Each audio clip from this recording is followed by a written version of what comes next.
Alors bonjour et bienvenue dans ce 14e épisode du podcast Passons à table, le podcast qui vous présente des membres de la communauté WordPress.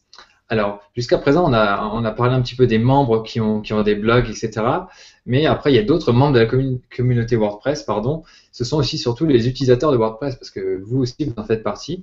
Et donc j'ai souhaité interviewer des personnes qui utilisent WordPress, qui travaillent avec WordPress, pour avoir justement des retours d'expérience et vous aider justement à créer vos sites, mettre en ligne vos blogs, etc. Donc alors aujourd'hui j'accueille Marie Perchet. Salut Marie. Salut.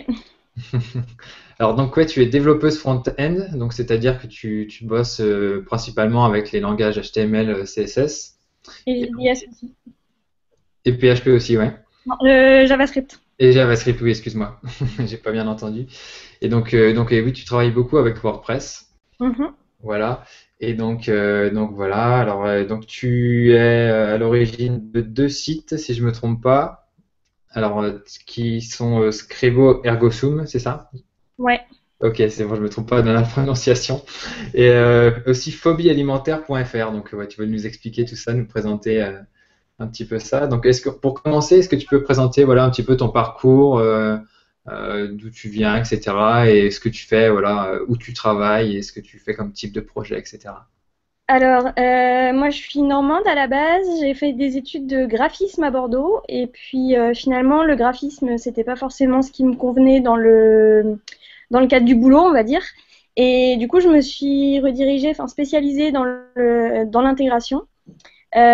Aujourd'hui, je bosse dans une agence de pub qui s'appelle Proximity BBDO à Boulogne. Mhm. Je suis monobudget sur Procter Gamble. Donc, on gère la plateforme CRM de Procter Gamble pour les ménagères de moins de 50 ans. Oui, donc Procter Gamble, c'est une grande marque qui C'est a un pas gros mal de groupe, ouais, produits. avec tous les produits, enfin beaucoup de produits, entretien de la maison et hygiène. Donc, Head and Shoulders, Monsieur Propre, Febreze, Always, Tampax, Pantene, C'est bon. Je crois qu'on va pas tous les lister parce que dans une heure on ira encore. tout ça, tout ça. Et donc, on a une plateforme de conseil aux clients, donc très éditoriale, sur 37 pays maintenant. Donc, c'est un énorme projet. Et donc, voilà. Et à côté de ça, je suis en freelance aussi. Et là, pour des projets d'une toute autre envergure, puisque je bosse avec principalement les blogueuses et les petites entrepreneuses qui viennent de se lancer ou qui sont en train de se lancer. Ouais, donc voilà, tu aides les Voilà. blogueurs justement à monter leur site WordPress, choisir leur thème, Exactement. etc. Ouais. Ouais, ouais. Pour les blogueuses, ça va être beaucoup passer leur site d'une plateforme vers WordPress. Euh, Mhm.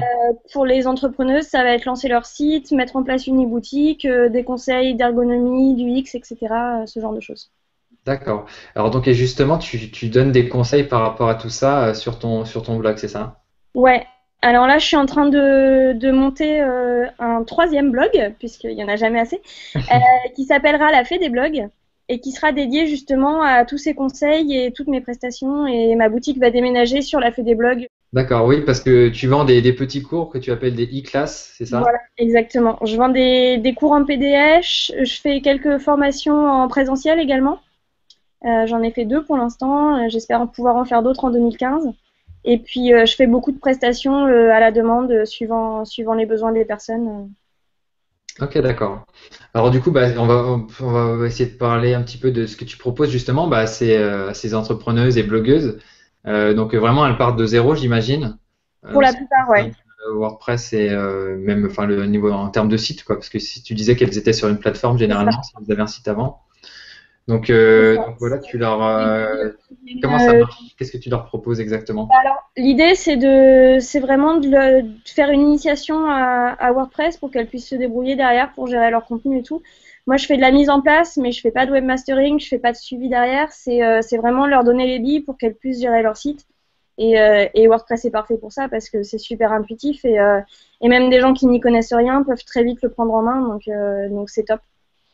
Ouais, c'est clair parce que le problème récurrent qu'on voit quand, enfin, on va dire dans les sites d'avant WordPress, c'était que à chaque fois, il fallait mettre à jour quelque chose sur le site, il fallait appeler son webmaster, etc. Et ça ralentissait considérablement, enfin, les délais, quoi.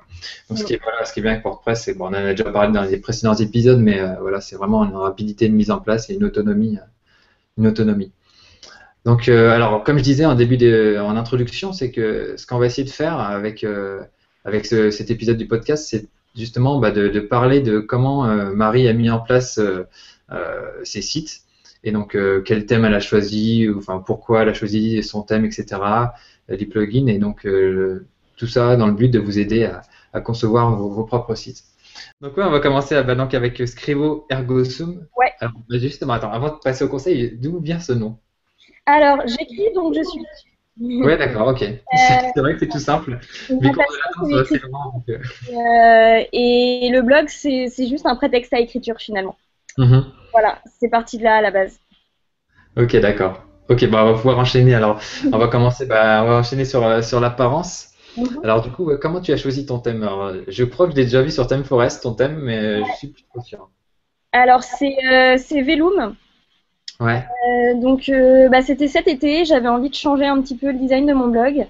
Et en me baladant sur ThemeForest pour rechercher des plugins pour des clientes, tous les sites qui avaient pas de header et qui avaient un menu sur le côté me plaisaient bien. Et partant de là, j'en avais repéré 2-3 et finalement c'est celui-là que j'ai vraiment accroché. Et c'est plus finalement un coup de cœur pour le thème qu'une recherche en soi parce qu'à la base c'était pas pour moi que je cherchais. D'accord, ouais. Et du coup voilà, et c'est vrai que ce thème on peut faire beaucoup de choses avec, comme la plupart des thèmes aujourd'hui sur ThemeForest. Mais j'ai vu une des démos qui me plaisait vraiment bien et je me suis dit que ça pouvait correspondre à mon univers et voilà. Alors ouais, c'était plus un coup de cœur, donc des fois les coups de cœur c'est un peu à double tranchant parce que des fois on se fait un petit peu, on va dire, avoir, parce que des fois c'est pas forcément super simple à manipuler derrière.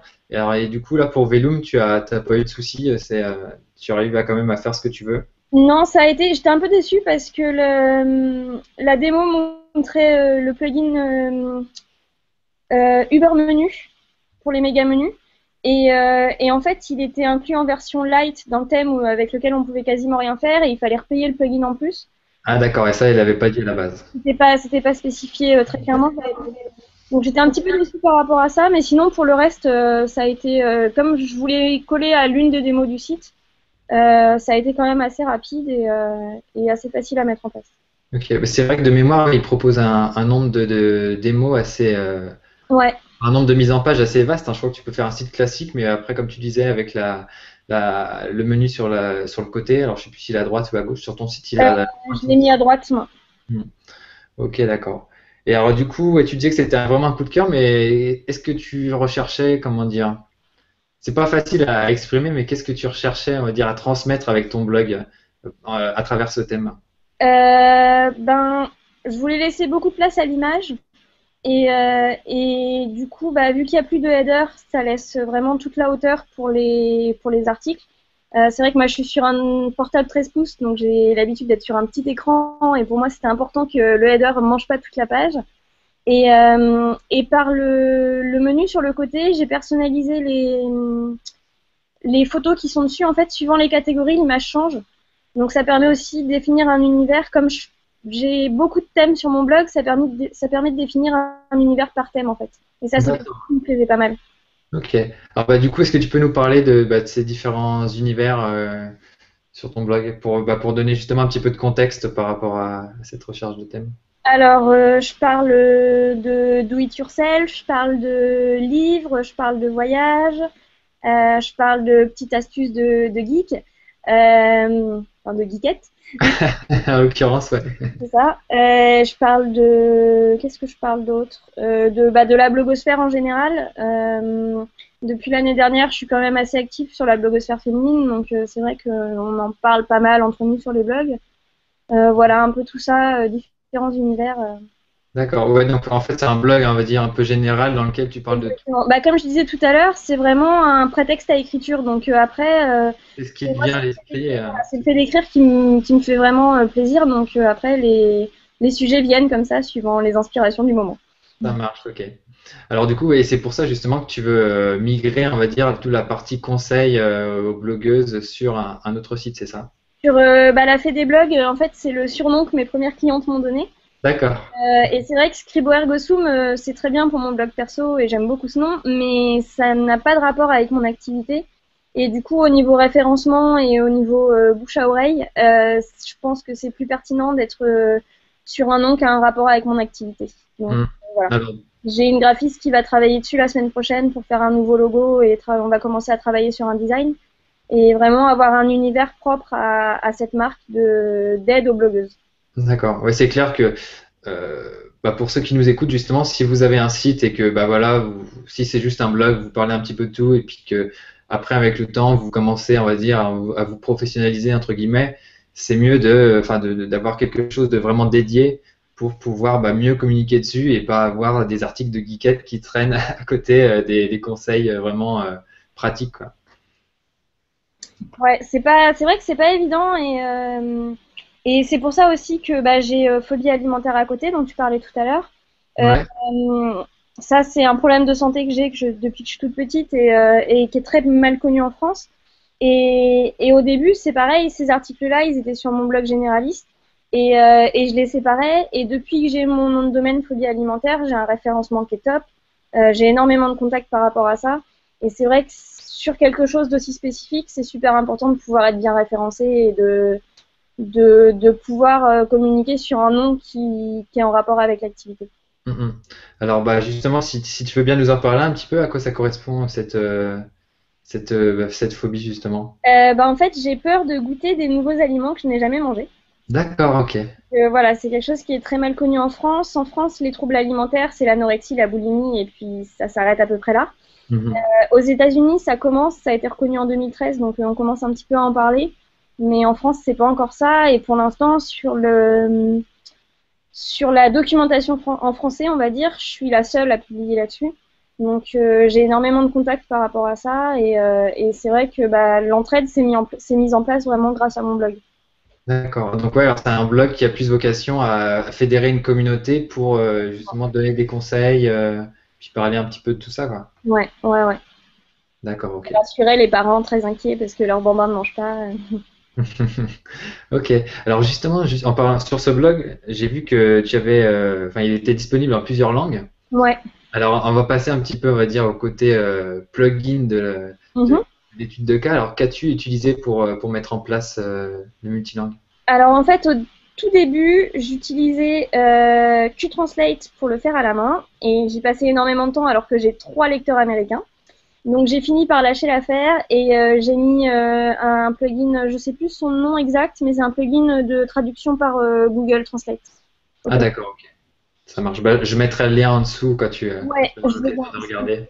je me souviens plus du nom exact, mais ouais, finalement ça marche pas si mal que ça et pour 3 lecteurs sur 500, ça fait très Ouais, bien. donc ta cible, c'est vraiment la France et en fait, tu as mis vraiment ça au cas où qu'il y ait des gens d'autres pays. Bah, en fait, je suis en contact pas mal avec des personnes anglophones via des groupes de soutien sur Facebook notamment, dont certains qui ont des blogs sur le même sujet mais aux États-Unis, au Canada. Et donc c'est vrai que comme on échange, bah, moi je lis leur blog et elle pouvait pas forcément lire le mien. Donc j'avais commencé à traduire au début, mais ça prend tellement de temps que c'est vrai Ah, que c'est c'est clair, surtout une si tu erreur. traduis. J'ai vu que enfin, il y a français, anglais, espagnol et italien, je Au crois. début, je traduisais qu'en anglais. Du coup, vu que là c'est en automatique, je me suis permis de mettre plusieurs langues. Du coup, tant qu'à faire. Ok, ok, ça marche. Alors du coup, est-ce que tu as eu d'autres challenges, on va dire un petit peu techniques bah, sur ce blog-là ou sur ton autre blog? Alors sur ce blog-là, non, parce que c'est vraiment hyper simple. C'est un blog informatif sur lequel je mets des articles et puis voilà. Mhm. Sur l'autre blog, eh ben, j'ai mis en place la boutique. Alors, qu'est-ce que tu utilises pour ta boutique Alors alors? j'utilise WooCommerce. D'accord. Je suis en train de réfléchir à utiliser un plugin plus spécialisé dans la vente enfin de produits en téléchargement Mhm. pour pouvoir protéger les PDF par mot de passe, ce genre de choses. D'accord, ok. Voilà. C'est EDD, non? Ou c'est un autre plugin? Je sais pas, j'en ai parlé avec une nana qui fait des formations en ligne et bah, que tu connais d'ailleurs, Anne, Ah oui, bah, elle a publié un article sur. qui passe sur LinkedIn d'ailleurs, je l'ai vu la semaine dernière. Invite. Et donc elle m'a parlé qu'il y avait des plugins plus spécialisés qui pouvaient peut-être mieux convenir à ce que je faisais. C'est vrai que moi jusque-là, je m'étais pas forcément penchée sur tout ça, je découvre un peu, je tâtonne au fur et à mesure, on va dire. Hmm. Donc voilà, pour l'instant, je suis sur WooCommerce et jusque-là, j'en suis quand même très contente. Ouais, je crois qu'il y a une option de toute façon pour passer des modules, enfin pour vendre, on va dire, des produits digitaux. Ouais, il y a une option, mais qui du coup, par exemple, ne permet pas de protéger les PDF par mot de Ouais, passe. d'accord. Alors il y Typiquement, a peut-être eu un add-on, je sais pas, parce que je sais qu'ils ont beaucoup d'add-ons, mais alors, je sais ouais, pas ouais. si c'est un add-on pour Donc, ça. je vais me renseigner là-dessus pour voir si je peux optimiser un petit peu tout ça. Hmm. Ou alors, hein, tu peux peut-être trouver un plugin qui, enfin, j'ai été tombé là-dessus, mais c'était pas un truc WooCommerce. Un plugin qui numérotait les PDF en fait. Du coup, si tu retrouvais le PDF, on va dire, qui a été diffusé, tu peux retrouver la personne. Ouais. Bon. Ok. Alors, quels autres plugins tu utilises pour tes Voilà, blogs? sinon j'utilise WP Bakery Visual Composer. Ouais. Celui-là qui est vraiment pas mal et que je conseille de plus en plus à mes clientes parce que c'est vrai que pour faire des mises en page assez simplement, c'est top. Donc ça, c'est pas mal. Qu'est-ce que j'ai d'autre comme plugin? Bah attends, je vais aller voir parce que de mémoire, je ne sais plus. Donc ouais, Visual Composer, c'est on va dire un page builder, donc en français, un constructeur de pages. Donc c'est un plugin premium par contre, Ouais, et, qui est sur Code Canyon. Et donc voilà, ça vous permet d'agencer vos pages, donc comme si vous aviez des shortcodes en fait, mais avec une interface visuelle, donc c'est beaucoup plus simple. c'est ça. Et du coup, c'est vrai que c'est commun à tous les thèmes. Enfin, moi qui le mets en place pour des clientes, c'est vrai que c'est super pratique parce que du coup, bah, je peux leur apprendre en 3 clics à faire 2 colonnes, 3 colonnes, mettre une image, mettre un slider, mettre un bouton, peu importe que leur thème soit Vellum ou un premium ou pas un premium, on Et peut au faire. niveau du, Donc, ça excuse-moi, je t'ai coupé. Au niveau du style, c'est, enfin ce que je veux dire, c'est, ça s'adapte à tous les thèmes en fait. Ça, il n'y a pas de. il y a plus ou moins d'options suivant les thèmes en fait. D'accord, ok, Mais il y a quand même tout un package d'options de base. ok. Alors ça marche. Je te laisse parcourir ta liste de plugins. Alors, qu'est-ce que j'ai d'autre? Euh, des trucs pour les réseaux sociaux, ça c'est super important. Facebook Autopublish, Hello Cotton. Alors ça c'est typiquement féminin. Hello Cotton, je sais pas si tu connais. Bah vas-y, dis-nous ce que c'est. Enfin, je connais le nom, mais c'est un réseau social, c'est ça? Exactement. C'est un réseau social de blogueuses féminines. Et donc c'est vrai que pour nous c'est important d'être visible sur ce site et c'est important aussi de pouvoir rediriger vers ce site et bah là typiquement le plugin Hello Coton permet de liker l'article directement depuis le blog et du coup ça rajoute un like sur notre compte Hello Coton donc D'accord. Donc ouais, le Cotton, c'est un site français, c'est ça? Je me trompe pas? ouais c'est Femme Actuelle je crois. D'accord. Donc voilà c'est un annuaire de blog féminin en fait. Ok, donc oui, puis tous les articles sont publiés, c'est ça? Référencé. Ouais, ouais, tout à fait. C'est un annuaire de blog où chaque article remonte automatiquement sur ta page. Ok, ça Voilà. marche. Donc ça, au niveau du social, voilà. J'utilise sinon les boutons de partage de Jetpack. Ouais, donc tu utilises pas mal Jetpack. Tu utilises d'autres fonctionnalités de Jetpack ou Principalement celle-ci. L'option modifier le CSS, qui est pas mal aussi. Ça, c'est vrai que dans mes formations, je m'en sers pas mal parce que ça permet que les nanas qui n'y connaissent rien puissent rajouter du CSS sans aller tout casser dans leur thème. c'est Donc, le jour où il y a un problème, elles ont plus qu'à enlever ce qu'elles ont rajouté sur ce module-là sans. Enfin, elles savent ce qu'elles ont modifié, quoi. ouais, ok. Ça me plaît bien. Sinon, j'ai Item Security et Login Lockdown pour la sécurité. Mhm. Voilà. Ouais, login lockdown, pour expliquer rapidement, c'est si des personnes essayent de se connecter à votre place sur votre WordPress au bout de 3 ou 5 fois, ça Ça les bloque. va bloquer la personne. Voilà. Et Item Sécurité pour tout le reste parce qu'il est super complet. Il permet de faire un diagnostic de tout ce qui est très dangereux, moyennement dangereux et un petit peu dangereux sur votre blog. Et de proposer des solutions pour tout ça. Donc c'est vraiment pas mal et c'est super complet. Ok. Donc Uber Menu dont je parlais tout à l'heure pour les méga menus. Ouais, donc méga menu, oui, c'est au lieu d'avoir un menu tout simplement avec des liens, on va dire, qui sont les uns en dessous des autres, ça permet d'avoir un menu qui prend toute la largeur de votre site et vraiment mettre un max de trucs dedans. Ça permet de mettre Comme des pour le blog de Marie, en fait, si vidéos, vous savez. ça permet aussi de mettre des widgets. Typiquement, moi, comme j'ai Mon menu qui est à droite, j'ai pas de sidebar sur mon site, donc le peu de widgets que j'utilise vont être dans un des méga menus. La fonction rechercher par exemple, les widgets Facebook Like, Pinterest vont être dans un menu aussi, Mhm. et ça permet vraiment d'y mettre beaucoup de choses. Sinon j'ai WooCommerce Mailchimp pour faire le lien entre WooCommerce et ma base d'abonnés à la newsletter. D'accord, ouais, donc dès qu'un client achète chez toi, il est automatiquement inscrit sur Mailchimp. Je le propose, il n'est pas obligé. Ok, d'accord. Mais il y a une case à cocher sur le formulaire de commande et du coup il peut s'inscrire à la newsletter s'il le souhaite. Mhm. Ça permet de faire un lien entre les deux, c'est important parce que la newsletter c'est ce qui permet de faire revenir les clients sur la boutique, donc C'est clair. un moyen de communication important. Et un petit plugin que j'aime beaucoup, c'est WordPress Editorial Calendar. D'accord. Celui-là, je ne sais pas pourquoi il n'est pas intégré par défaut sur WordPress. Ça permet de voir une vue en calendrier avec un système de drag and drop pour pouvoir déplacer ces articles quand on les prépare quelques jours, quelques semaines à l'avance, de voir tous ceux qui sont en brouillon, qui ne sont pas encore planifiés, et de pouvoir harmoniser un petit peu sa planification d'articles.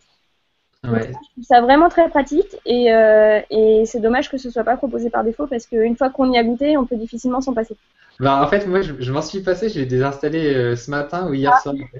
Parce Ben, que le truc, c'est que j'arrive pas à planifier. Enfin, c'est pas que j'arrive pas à planifier, mais c'est que j'écris toujours mes articles à la bourre et du coup. bah, moi, j'ai des périodes où j'écris pas beaucoup et il y a des périodes où je me mets à écrire tout plein d'un coup et je veux pas inonder mes lecteurs de 15 articles d'un coup, donc Ouais, du c'est coup, je sûr. passe un petit peu et c'est assez pratique pour voir que j'en publie 3 par semaine, qu'il y a des semaines où j'ai rien publié et que c'est pas bien et voilà, ça donne un aperçu assez global de la publication et je trouve ça pas mal. Ouais, ouais. Donc, si vous n'êtes pas comme moi, vous pouvez quand même l'installer pour tester. Si vous voulez vous organiser un petit peu, c'est pas mal. Ouais, c'est clair, mais j'avais essayé parce qu'il y a un moment, je t'en avais écrit, voilà, j'en avais deux, trois d'avance, mais bon, après, je m'étais dit juste le planifier sur la page d'édition de l'article, en fait, ça me suffit amplement. Mais après, Ouais. c'est vrai que la vue sur un calendrier, c'est quand même pas mal. Ça permet de mieux visualiser Mm. les articles. Donc voilà, on a fait le tour de mes plugins chouchou. Tout Ok, ça marche. Et du coup, on n'a pas parlé du plugin. Enfin, je pense que tu utilises WordPress SEO pour ton référencement. à fait. Ouais, ouais. Oui, non, c'est vrai que celui-là, j'en parle pas parce que pour moi, c'est C'est l'évidence. tellement pratique.